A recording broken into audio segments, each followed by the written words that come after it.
Los efectos de la música.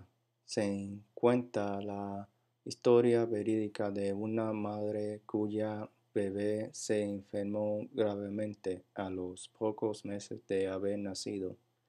La llevaron al hospital, pero su condición parecía ir del mal en peor, tanto que los médicos pensaban que la bebita se moría.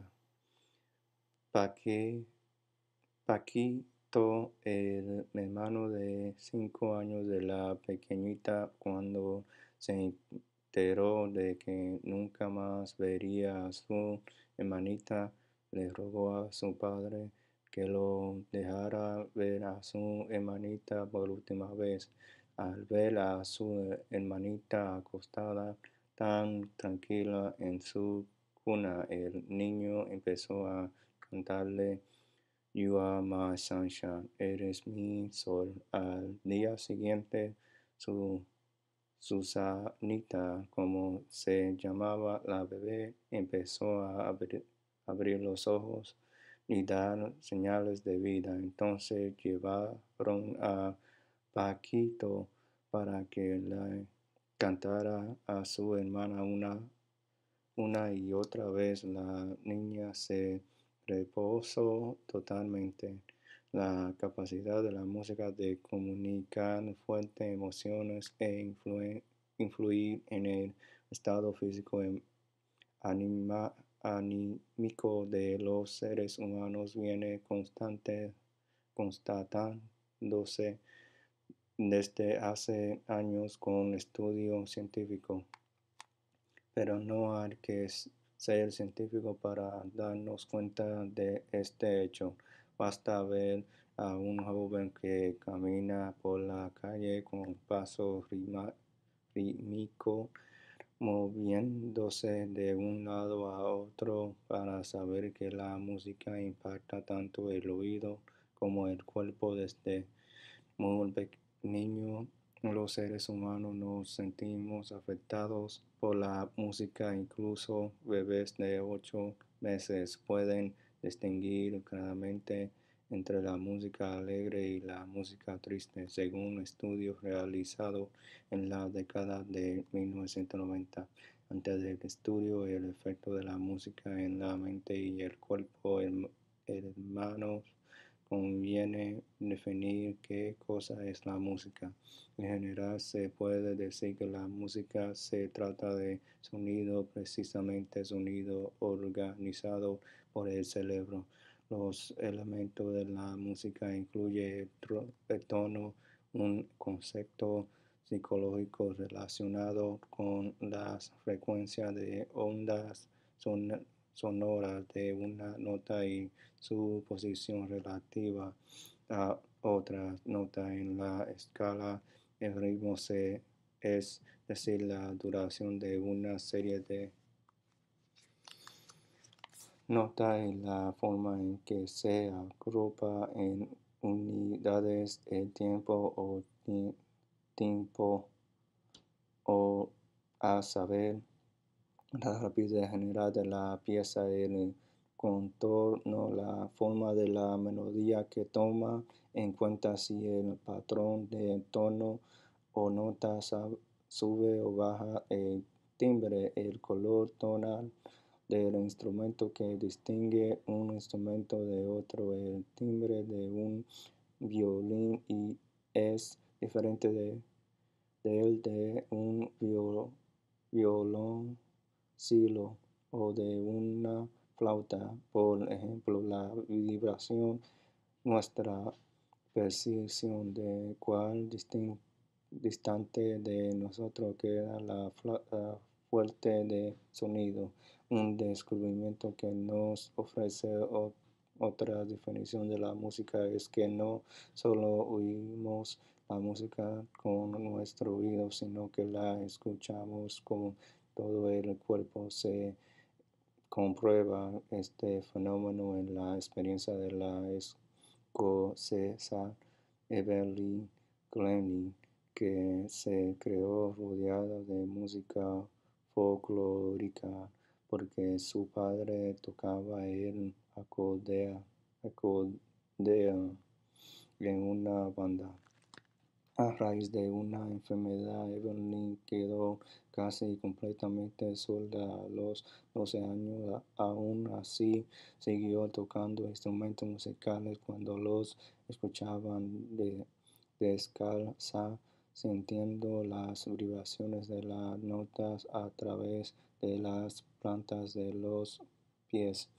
O- Otras comprobaciones de todo ello es que la música se puede definir como vibraciones que se sienten en italiano. La palabra sentire en español sentir comparte el doble sentido audi- auditivo y táctil de oír a la vez que sentir, y lo comprobamos nosotros cuando decimos que una pieza de música, un himno nos tocó o que nos movió. ¿Será la música un elemento tan fundamental de nuestra humanidad como lo es el hablar o la necesidad de comer? Algunos estudiosos piensan que sí. Las conclusiones de Eric Jensen, en base a varios estudios de la música y su efecto, dicen que la música contribuye a aumentar la supervivencia y se encuentra universalmente en todas las culturas humanas. Los nuevos médicos tecnológicos que permiten reproducir imagen del cerebro en el momento que este órgano reacciona ante los sonidos musicales revelan que los efectos de la música son físicos. En general, los estudios coinciden en que la música mejora la calidad de vida, pero que las lesiones corticales a cierta parte del cerebro pueden impedir el talento musical. Es decir, nacemos con las estructuras cerebrales para hacer música y responder a ella. Además, los talentos musicales extremos se vienen manifestando hace siglos, por lo que existe la posibilidad de un componente genético relacionado con la música. Todo esto da constancia de la naturaleza biológica de la música. La ciencia que estudia los efectos de la música en el cerebro humano todavía está en su infancia, pero se viene planteando preguntas de sumo interés para el funcionamiento saludable no solo del cerebro, sino de todo el cuerpo. Por ejemplo, Elena Mani se pregunta, ¿cuándo de nuestra musicalidad se aprende y cuánto es innato? ¿Podría los descubrimientos acerca del fundamento biológico de la música decirnos algo acerca de la capacidad humana de saber y del funcionamiento del cerebro? ¿Será que la música es capaz de hacernos más inteligentes, más felices y más saludables? Otros estudios se preguntan dónde se encuentra la música en el cerebro. Empecemos por la última pregunta. Aunque se sabe que venimos con el equipo cerebral para escuchar y producir la música, no hay un centro preciso en este órgano que se pueda identificar como el eje musical. Según el tipo de experimento, la música puede activar muchas distintas partes del cerebro. En un estudio que comparaba la activación cerebral de músicos versus personal sin formación musical, se encontró lo siguiente. 1. La selección musical conocida activaba el área de Broca, un área del cerebro que procesa el hablar, lo cual sugiere que todos los sonidos familiares y no solo los sonidos de palabras se procesan en esta misma área. 2. La nota rítmica también activaron el área de Broca, así como el cerebelo. 3. La armonía activaba el lado inquieto del cerebro más que el lado derecho y la corteza inferior temporal. 4. El timbre activo el hemisferio derecho, el único elemento musical que logra hacerlo. 5. El tono activo un área en el lado izquierdo en la parte de atrás del cerebro, así como la corteza auditiva derecha. Y 6. La melodía activa ambas hemisferias cerebrales. Esta conclusión nos dice que la música, contrario a lo que se suele creer, no es una actividad exclusivamente del hemisferio derecho del cerebro. En otro estudio se comprobó que cuando la persona sin formación musical escuchaba música de fondo, se activaba el lado derecho, pero cuando se concentraba en la letra respondía el lado izquierdo. Todo esto indica que el cerebro registra música con letra de forma diferente que la música sin letra. Lo interesante es que al ejecutar una pieza musical, ya sea cantada o tocada en un instrumento, se usan más lóbulos del cerebro que cuando solo se escucha la música, y además cuando escuchamos música con la intención de analizar cierto elemento musical y no meramente para disfrutarla, se activa otras partes del cerebro. Otro concepto que debe preceder a una consideración del efecto de la música es el que propuso el brillante lingüista y filósofo Noam Chomsky. Concluyó que todos nacimos con la capacidad de lenguaje, es decir, la capacidad de adquirir cualquier idioma mundial. El hecho de que hablamos español o ruso depende menos de nuestra capacidad de aprender cualquiera de los dos idiomas que del hecho de que nacemos en México o no en Moscú o viceversa. Asimismo, nacimos con la capacidad de aprender cualquiera de las músicas mundiales. El que ahora no toleramos los sonidos de la música china no quita de que si hubiéramos nacido en Pekín nos encantaría la música, pues es tan universal y tan orgánica a nuestra constitución física como lo es el lenguaje, incluso como lo es nuestra propiedad humanidad. Cerramos esta parte con la definición de la palabra emoción, porque el efecto más importante de la música es sobre las emociones.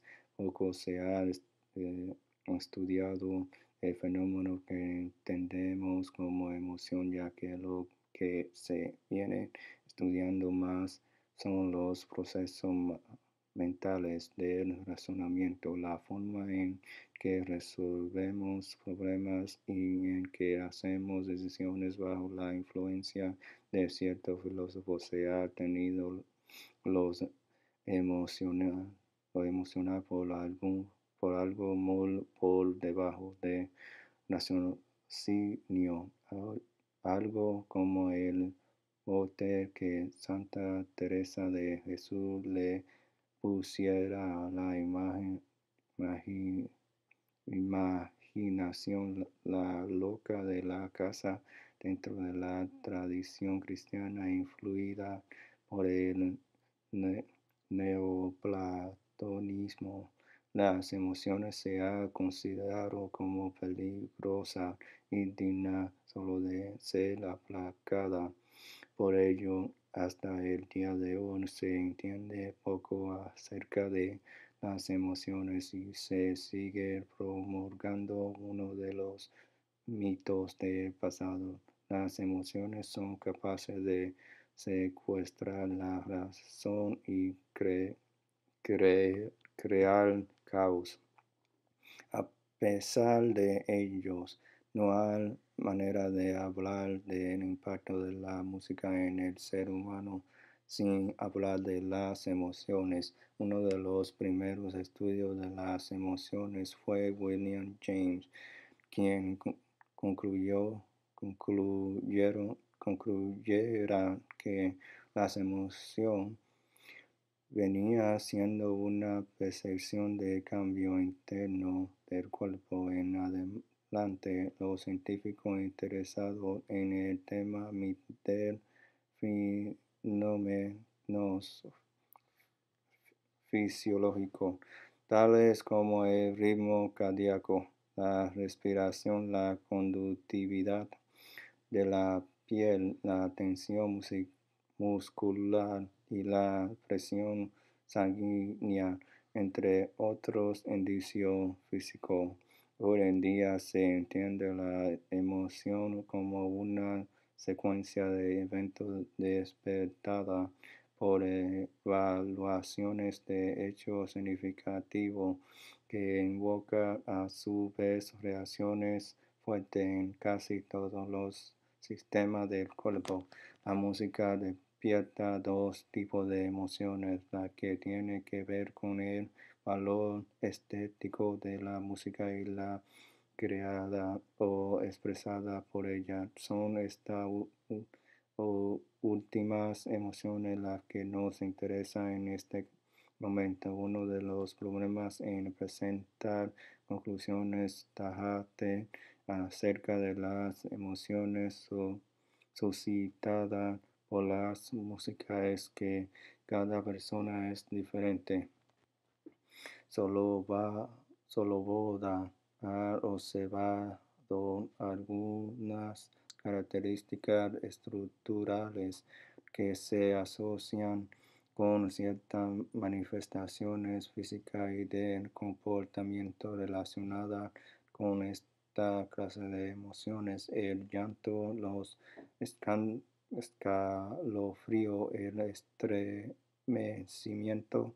Esta reacción viene a raíz de la síncopa, un ritmo musical que acentúa una pulsación normalmente débil. Cambio en armónica, en- cambio en armónico, cambios leves en la notación de sonido, apoyadora, melódica, nota añadida para aumentar la expresividad. Aparte de esta fuente de emociones, hay que tomar en cuenta la anticipación y las expectativas del oyente frente a una pieza de música. Con estas definiciones como trasfondo, reanudamos nuestro estudio. A raíz de un estudio realizado en 1993 por el Dr. Francis Racher y su equipo de investigadores de la Universidad de California, Irvine, se popularizó sobre el efecto Mozart. En su estudio, el doctor Grouchy mostró un aumento en las calificaciones del estudiante universitario que había escuchado una sonata de Mozart al piano antes de tomar el examen. En adelante, las publicaciones relacionadas con la crianza de los niños, la educación y el desarrollo del infante empezaron a pregonar las virtudes de la música clásica, especialmente las de compositores como Wolfgang Amadeus Mozart y Johann Sebastian Bach. El enfoque sobre la música de estos compositores guardan relaciones con el ritmo predecible de la música del periodo barroco, que refleja la pulsación del corazón humano y que por lo tanto al complementar el ritmo orgánico del cuerpo contribuye a la salud mental del niño. Aunque en 1999 investigadores de la Universidad de Stanford informaron que una docena de estudios no pudieron replicar los resultados del estudio de Reacher, los medios de comunicación y los padres siguen convencidos de que la música puede tener un efecto tanto positivo como negativo en la mente y en las emociones, fundamentándose en información recabada de anécdotas. Este estudio ha marcado pauta para que otros estudios de la neurociencia vean cómo la música impacta en la mente humana. En la revista Psychology of Music, Psicología de la Música, se informó sobre un estudio realizado por la investigación Teresa Lesiok de la Universidad de Windsor, Canadá. En este estudio realizado en varias compañías de diseño de software, se midieron los efectos de escuchar música sobre la emoción de la calidad de trabajo y el tiempo dedicado a la tarea asignada. Se descubrió que la música impactó de modo positivo las emociones y la calidad de trabajo. Escuchar música creó un ambiente agradable y contribuyó a la creatividad de los diseñadores. Para los jóvenes de hoy, la música se ha convertido en parte esencial de su vida. Es más, a los padres les es posible medir el estudio emocional de su hijo por la música que los chicos escuchan. En una encuesta preparada por un equipo de investigadores y distribuida entre estudiantes de la escuela primaria y secundaria del norte de California, se les preguntó qué tipo de medios de comunicación se llevaría consigo a una isla totalmente desierta.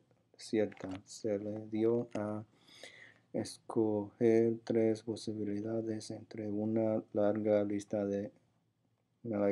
que incluía un televisor, libro, juego de video, una computadora, periódico, video, revista, una radio y grabaciones de música. En todos los casos y niveles, los jóvenes escogieron la música por encima de la televisión y esta referencia aumentaba cuando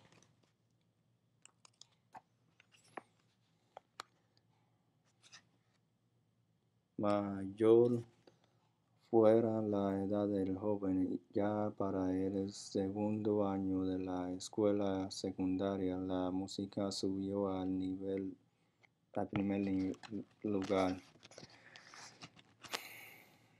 En otro estudio se ha descubierto que los adolescentes suelen pasar 3 horas por día escuchando música y 24 horas por semana comparada con las 25 horas semanales que miran televisión.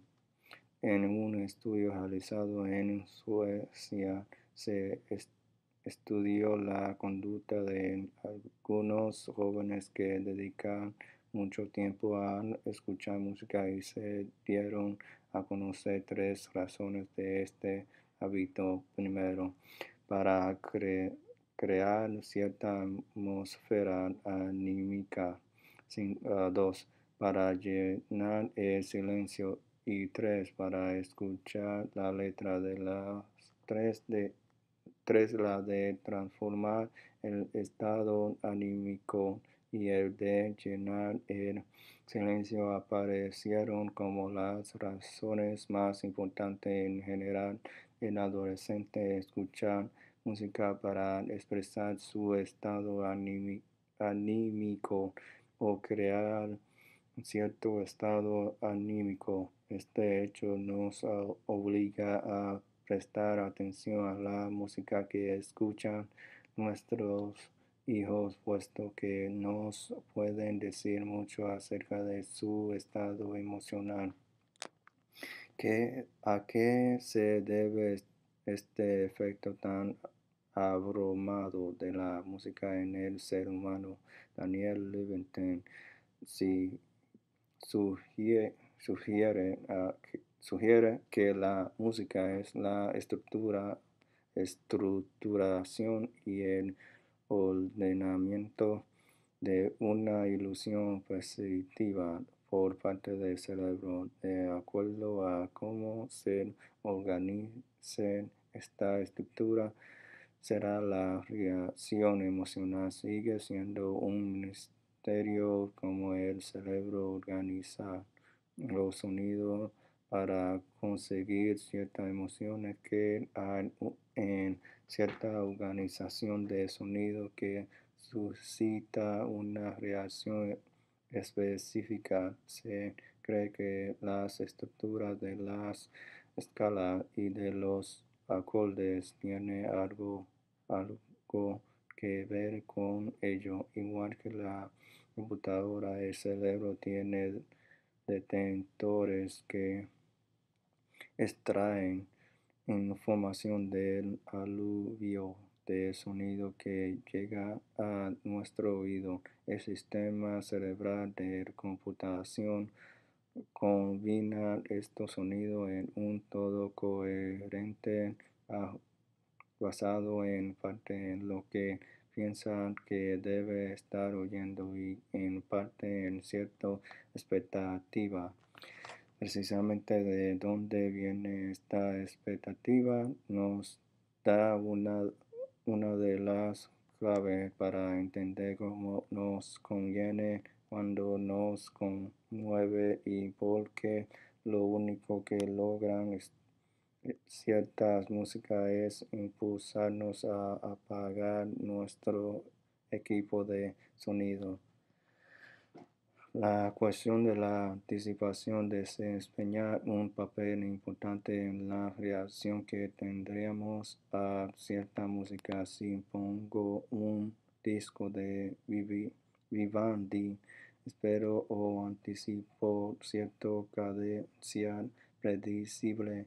Si luego pongo un disco de Mozart, todavía pensando en Vivaldi, me sorprenderá ciertas escalas y cadencia que puede, pueden crear un sentimiento sumamente agradable en mí.